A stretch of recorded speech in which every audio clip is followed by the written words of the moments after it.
Bonjour. La Commission européenne contre la volonté du peuple italien. Cette semaine, nous avons assisté à une vendetta de la Commission européenne pour renverser les choix démocratiques du peuple italien. Et oui, le gouvernement italien actuel de coalition, sa popularité, gêne au plus haut point la fausse élite mondialisée. Bruxelles et Francfort feront donc tout pour provoquer la chute de la coalition Ligue et 5 étoiles. Il y a urgence avant les élections européennes pour ces fédéralistes, aux ordres des lobbies financiers, de discréditer le travail de ce qu'ils appellent avec mépris les populistes. Le commissaire européen au budget, l'allemand Oettinger, du parti de Mme Merkel, a même eu l'arrogance de dire que les marchés financiers donneront une bonne leçon aux Italiens qui, selon lui, votent mal. Sous-entendu, une sanction avec une forte remontée des taux d'intérêt de l'Italie. Mais les paroles de menaces antidémocratiques ont bel et bien été suivies d'actes coercitifs odieux, puisque le budget italien, pour 2019, a carrément été rejeté par la Commission européenne. Selon les commissaires Moscovici et Dombrovskis, le budget italien, soi-disant, ne respecterait pas les engagements antérieurs de M. Matteo Renzi, macroniste italien, pur jus et serviteur de l'Union européenne, qui a été désavoué largement dans les urnes par les Italiens. La pression de la Commission européenne est emblématique de la mauvaise foi et du deux poids, deux mesures.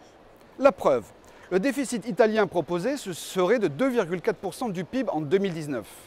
Et il est inférieur au déficit prévu par M. Macron et M. Philippe pour la France, qui serait évalué à 2,8%. La Commission a donc décidé d'engager délibérément une épreuve de force avec le gouvernement italien, prenant en otage tous les citoyens de la zone euro. Le gouvernement italien de Giuseppe Conte a été très clair. Il ne cherche pas l'affrontement avec l'Union européenne, mais ils ne sont pas prêts pour l'instant à modifier les dépenses publiques de son budget 2019. M. Salvini, lui, considère que l'institution de Bruxelles n'attaque pas un gouvernement populiste, mais l'Union européenne attaque tout un peuple. Vu sous l'angle économique maintenant, je le dis clairement, il n'y a pas de danger budgétaire particulier en Italie. Il y a juste une remise en ordre et une reprise en main politique. Ne croyez pas au psychodrame organisé artificiellement par la Commission européenne, porte-parole des marchés financiers mondiaux. Mais il n'y a pas de risque supérieur sur les marchés de la dette italienne puisque le taux des obligations italiennes à 10 ans est actuellement de 3,6% environ, et donc inférieur au taux de fin 2013, soit 4%. Par conséquent, il n'y a aucune flambée du risque financier en Italie.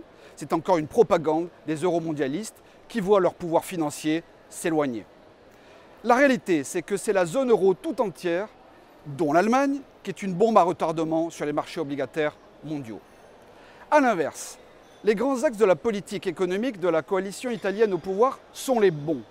En particulier le soutien aux plus pauvres, la simplification des règles fiscales et la révision de la réforme des retraites du gouvernement Monti, qui avait été mis en place de force par Bruxelles. Le gouvernement italien a ainsi parfaitement compris que l'Italie doit se concentrer sur la dynamisation de son économie nationale, ce qui est légitime. Car le modèle économique ultralibéral de l'Union européenne, sans investissement public dans les infrastructures nationales, aboutit à la tragédie de l'effondrement l'été dernier du pont Morandi à Gênes. En revanche, rien sur le problème budgétaire de l'Allemagne, ce pays de la zone euro qui échappe totalement à l'attention de la Commission européenne. Pourtant, l'excédent de la balance des paiements extérieurs de l'Allemagne constitue une prédation monstrueuse sur les 18 autres pays partenaires de la zone euro. Les excédents allemands sont le produit mécanique d'une politique de désinflation compétitive spécifiquement conçue pour tailler des croupières à des partenaires comme la France et l'Italie, piégés par le change fixe avec l'Allemagne. Pour réduire ces excédents, l'Allemagne devrait augmenter les salaires des employés allemands et relancer les investissements publics. Cela améliorerait le niveau de vie de la population allemande et mettrait au niveau les infrastructures de leur pays. Mais au lieu de cela, le gouvernement allemand fait exactement le contraire. Il accroît son surplus budgétaire avec l'objectif de 1% du PIB. Et ainsi, il y a vampirisation des voisins italiens et français, écrasés économiquement et socialement. Que fait la Commission? Pourquoi ne donne-t-elle pas 3 semaines à l'Allemagne pour réviser son budget de 2019, comme elle le fait pour l'Italie? La réponse est évidente, car l'action de la Commission contre l'Italie est une action de déstabilisation politique.